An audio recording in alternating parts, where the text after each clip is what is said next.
Okay, so now that we've talked a lot about chemical formulas for ionic compounds, for covalent compounds, we've seen how we can now link together these atoms and these ions to make bigger and bigger things. Let's now take a look at how we address those bigger and bigger things by calculating their masses. So we're looking specifically now at molecular masses and formula masses. And what we're going to see is that it's no different than when we looked at the atomic masses for individual elements. The only difference now is we're just going to combine them and look at the formula for the compound to determine how many of each of the elements we have. So when we talk about the molecular mass, is simply the mass of an individual molecule. Okay, so molecular mass, mass of a molecule. And again, we're looking at the mass in units of atomic mass units. And we can get that from the periodic table. Okay, because we'll always have a periodic table available to us. So for instance, if I want to calculate the molecular mass of water, dihydrogen monoxide, I look at the chemical formula. Okay, this is really important. So you look at the formula. This tells us that we have two hydrogens, we have one oxygen. So we're going to take the atomic mass of hydrogen that we get from the periodic table. We're going to times it by how many of that element we have in the formula, which is 2. And then we're going to do the same thing for all the other elements. So we have oxygen. Okay, look up its atomic number. I'm sorry, atomic mass multiplied by how many oxygens we have, which in this case is 1. We sum them all together. We end up with 18.02 atomic mass units being um, the molecular mass of H2O. Okay, the atomic mass is also known as the molecular weight, or sometimes it's called the molecular mass. Okay, which is what we introduced here at the beginning. You'll see those two terms being used interchangeably. And again, this is for molecules, okay, covalent compounds. As long as you have a periodic table, right, we can calculate these very, very easily. Now we can do the same thing for ionic compounds. We don't technically use the same phrase molecular mass because we don't have molecules in ionic compounds. Instead, we have formula units that we talked about before. So instead, we use the term formula mass or formula weight because we're now referring to this formula unit, right? But it's the same idea. If I have something like sodium chloride, okay, I'm going to look up now. I have 1 sodium.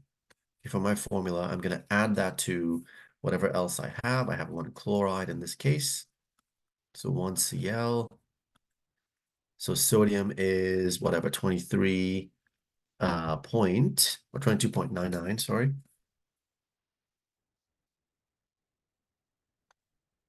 I'm going to add that to 1 chlorine. Chlorine is 35.45. I sum those together, so I end up with whatever, 58.44 AMU.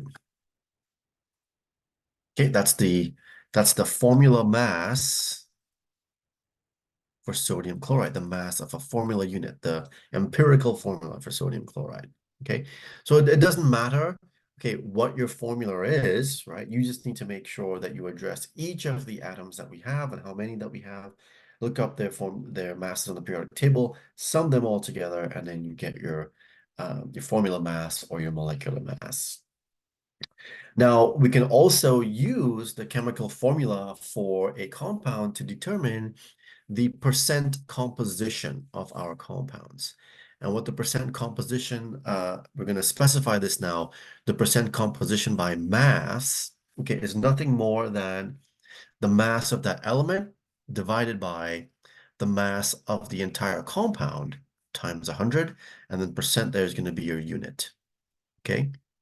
So for instance, if we take a look at H2O2. So we saw this before. This is hydrogen peroxide. Okay, if I want the percent by mass of hydrogen in hydrogen peroxide, what I'm going to do, if I have my formula, okay, I'm going to determine the mass of the hydrogen in this. So I have 2 H's. and I'm going to divide that by the mass of the entire thing. So the entire thing is made up of 2 H's plus 2 O's. And I'm going to times that by 100. Okay, so remember, percentage, we saw this way back in week 1 and week 2. Percentage of something is simply the part over the whole times 100. So it's really a fraction expressed as a percentage. In this case, if we want the percent hydrogen, that's the part that we're looking at, right? It's the H's over the entire thing, which is the H's and the O's. So if we stick those into our formula then, we stick those numbers into our formula, we can look up the values from the table. We end up with just under 6% being hydrogen. And then if there's only oxygen present also, well, then the remaining percentage to 100 will be the oxygen. We can confirm that by now sticking in the mass of the oxygen over the mass of the entire thing. Notice the whole here is the same in both of these, right? We have 2 H's and 2 O's. That's in the denominator in both cases. What's different is the part in each case. We have the hydrogens for the percent hydrogen, and then we have the oxygen for the percent oxygen. When you add them together, you should get 100% for the total percentage of everything in the compound. Okay, so now that we know what the molecular mass or the formula mass for an ionic or covalent compound is, let's now take a look at another measurement that is actually going to be more applicable to us, which is known as the molar mass. And we saw this term before, right? We looked at the molar mass. So we'll say recall the molar mass of the elements. Okay, we get that again from the periodic table. And it's the same number that we have on the periodic table expressed now, except now expressed in grams. Okay, so for hydrogen, for example, okay, the atomic mass is whatever, 1.008 AMU, okay, but the molar mass for hydrogen is 1.008 grams per mole, right? So it's the same number expressed now in units of grams per mole. So again, nothing that we need to memorize. We just look it up from the table. This is for an individual element. We can take that now and apply it to a compound. So we can say the molar mass for a compound is simply the sum of the molar masses of the elements that they contain. So if I look now at a mole of water, for example, again, I can use the subscripts to help me. This tells me now I have 2 moles of hydrogen plus 1 mole of oxygen. I can look this up on the table. 2 times 1.008 plus 1 times 16.00. I add these together. I end up with 18.0 whatever 2 grams per mole of H2O. Okay, so it's the same number, in other words, as the molecular mass or the formula mass, but the units now are just different. Now it's grams per mole. Okay, so let's write that down. So the molar mass is the same number as the molecular or formula mass, except the unit now is grams per mole, right? Because molar mass is the mass of 1 mole of a substance. So what this is telling me for water is 1 mole of H2O, if I have a mole of it, it should have a mass of 18.02 grams. Okay, that's how we can write it in a form that is useful to us.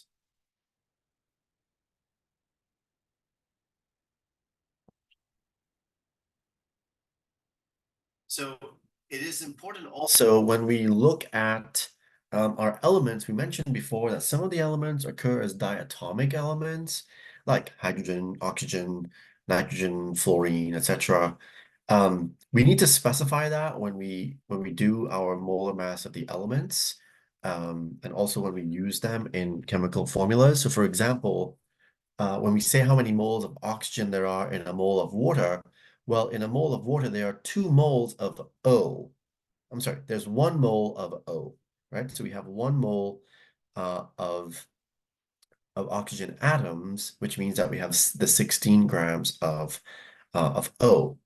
Okay, that's important because it's very easy to get confused if you are saying O when you actually mean O2 because now you have twice as much. So again, the formula here is going to be very, very important. We have 1 as our subscript and we have 1 mole of just O, not O2 in our formula.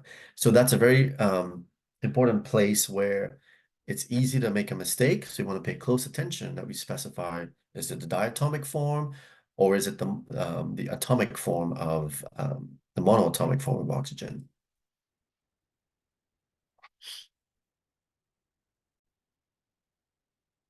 Okay, so we can now use the molar mass relationship to allow us to convert between the moles of a compound to the mass of a compound in grams, and it allows us to go in the opposite direction as well, right? So we can go from grams to moles. If we divide by the molar mass, we can go from moles to grams. If we multiply by the molar mass, and we've already seen we can use Avogadro's number to go back and forth between the number of particles, which in this case now would be the number of molecules or the number of formula units, right? We can go back and forth between that and the number of moles of our substance by using Avogadro's number. So let's take a look at how we can incorporate some of these conversions. We'll do one down here. Let's determine the mass of 7.92 times 10 to the 19 carbon dioxide molecules, okay? So here we're given the number of CO2 molecules, and what we need to find is the mass in grams of the CO2 molecule. So what we can do is we can convert the number of CO2 molecules into moles of CO2, and then we can convert the moles into the grams. Right? How do we get from number of molecules to moles of something? We're going to use Avogadro's number. How do we get from moles to mass? Now we're going to use the molar mass. Okay, and your book uses a fancy symbol for molar mass, sort of an italicized M, whatever. However it's symbolized, it's the molar mass that we're using. Okay, so we're going to start with the 7.92 times 10 to the 19. And again, keep track of your units. So this would be CO2 molecules. We're going to use Avogadro's number. We're going to set that up as a conversion factor. And we want to end up with moles here as our intermediate unit. So we're going to put that on top. For every 1 mole of CO2, okay, we have Avogadro's number, 6.022 times 10 to the 23 CO2 molecules. Okay, so now I can see the CO2 molecules cancel. Now I want to go from moles of CO2 to the grams of CO2. I'm going to use the molar mass of CO2. If I want to end up with grams, the grams go on top. So grams of CO2 for every 1 mole. That's the molar mass by definition.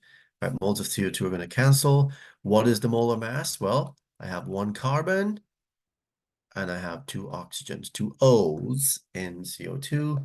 Add that together, that'll give me what, 44 point whatever, 01 grams of CO2. Okay, so that goes on top, and I end up with grams of CO2 as my unit. The only unit left, I would just need to multiply out and divide, evaluate that, and that's going to give me, what do we have here? 5.79 times 10 to the negative 3 grams of CO2. Okay, so the conversions involved here are the same conversions we did when we looked at individual atoms way back when we talked about molar masses and Avogadro. We're now applying the same relationships to molecules and formula units rather than individual atoms, okay? The conversions are going to be the same types of setup. It's just whatever uh, it is we're looking at now is going to be different, right? And this is why the um, the dimensional analysis technique is going to be so useful and so important because we can apply it over a wide variety of applications.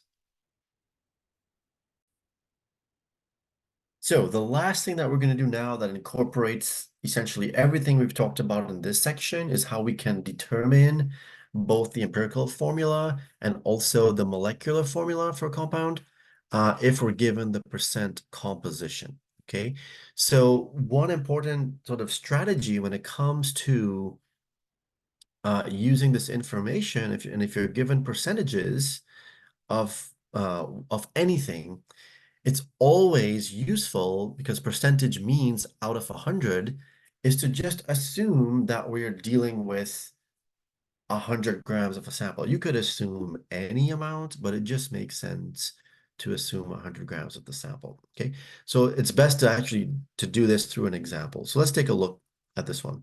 So it says determine the empirical formula of a compound that is 30.45% nitrogen and 69.55% oxygen by mass. And then it says, given the molar mass is approximately 92 grams per mole, determine the molecular formula for the compound. Okay, so let's write down what we're given. We're given the percent composition.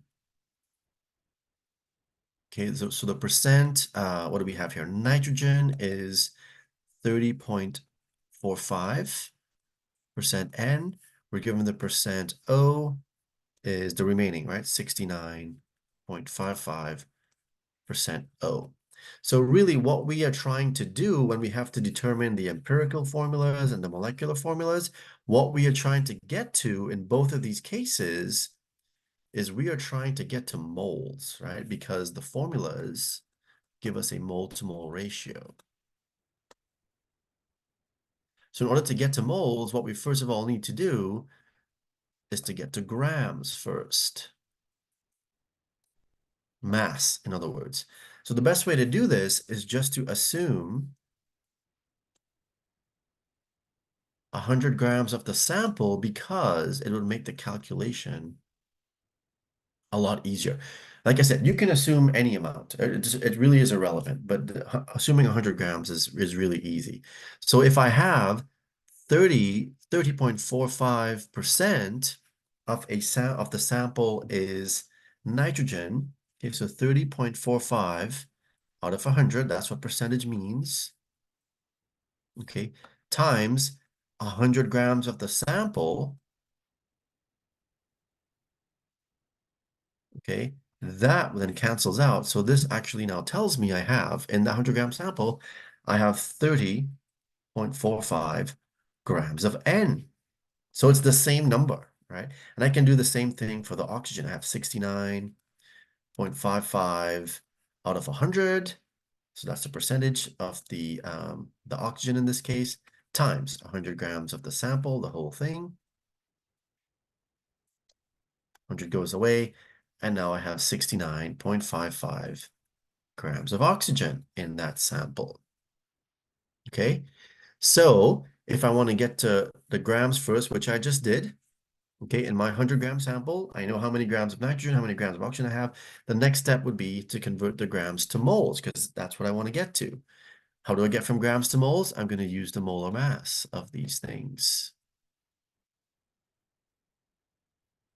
So I'm going to incorporate that right here.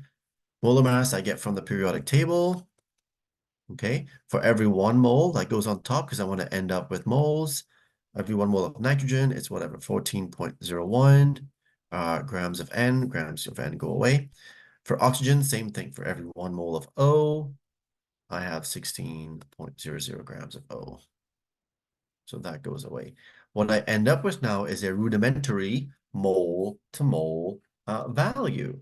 Okay, and if I calculate these, what I end up with, right, in both of these cases now, I have about I have 2.173 moles of N, and I have 4.347 moles of O.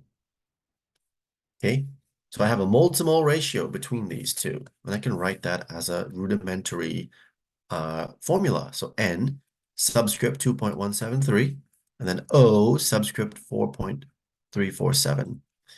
Right? Obviously, this is not a typical chemical formula. You want to get the smallest whole number ratio. Excuse me. I apologize about that. What I can do, the quickest way to do this is to divide by the smaller of the two numbers. Divide both of them by the smaller of the two values. So the smaller of the two here is the 2.173. I divide the O by the 2.173 as well. So that way I guarantee that one of these is going to be 1. And then the O there ends up being 1.73. That's close enough to 2 that we can say now our empirical formula is NO2. That's the smallest whole number ratio between the N and the O, right? That's your empirical formula. Now, what was the question asking? Let's go back and see. So it says determine the empirical formula. So we just did NO2. Now, what we're also told, and the other information that we're given here, is the molar mass of the compound is 92 grams per mole. Okay, so we're given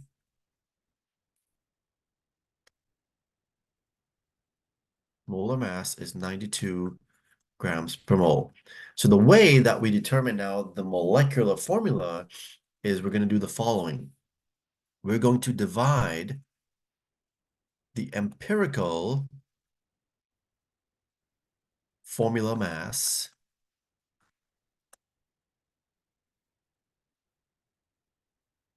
We're going to divide the empirical formula mass, but I'm sorry, misspoke. We're going to divide the molar mass by the empirical mass, or the empirical formula mass. And what we're going to get is something called a multiplier. Okay, so the molar mass is given. That's 92 grams per mole. Okay, what is the empirical formula mass? I take a look at my empirical formula, and I just add these up. So I have 1 nitrogen plus 2 oxygens. Okay, I add those together, and I get 46.01 grams per mole. Okay, so I take that and I stick that underneath, 46.01 grams per mole. Obviously, the grams per mole cancel out. That 46 goes into 92, really close to 2. That is my multiplier. And the multiplier, as the name suggests, we're going to take that and we're going to multiply it by the subscripts of the empirical formula. Okay, so I found my empirical formula. It was N1O2. My multiplier here is 2. I'm going to multiply each of these subscripts by that multiplier. So 1 times 2, and then 2 times 2. So this obviously then gives me N2O4. That is my molecular formula for this thing. Okay, so in order to determine that molecular formula, you first of all need your percent composition, okay, which we're given. We're assuming 100 grams of the sample, so the percent of each of these components is simply equal to the grams of each of those components. We then convert the grams to moles of each of those components by using the molar mass of each of those.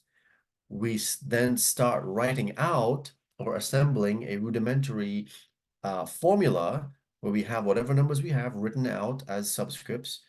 We want to get these to the smallest whole number ratio, so we divide both of them by the smaller of the two numbers. We get our empirical formula. We can then determine the molecular formula by dividing the molar mass, which is usually going to be given, by the empirical formula of mass. We get that multiplier, which is a small whole number. We're going to multiply that by the subscripts of our empirical formula, and then we get our resulting molecular formula at the end. And we can confirm that this is the molecular formula. If I add up all of the molar masses here, guess what I should get? I should get back my molar mass. All right, so 2 nitrogens and 4 oxygens should add up to the 92.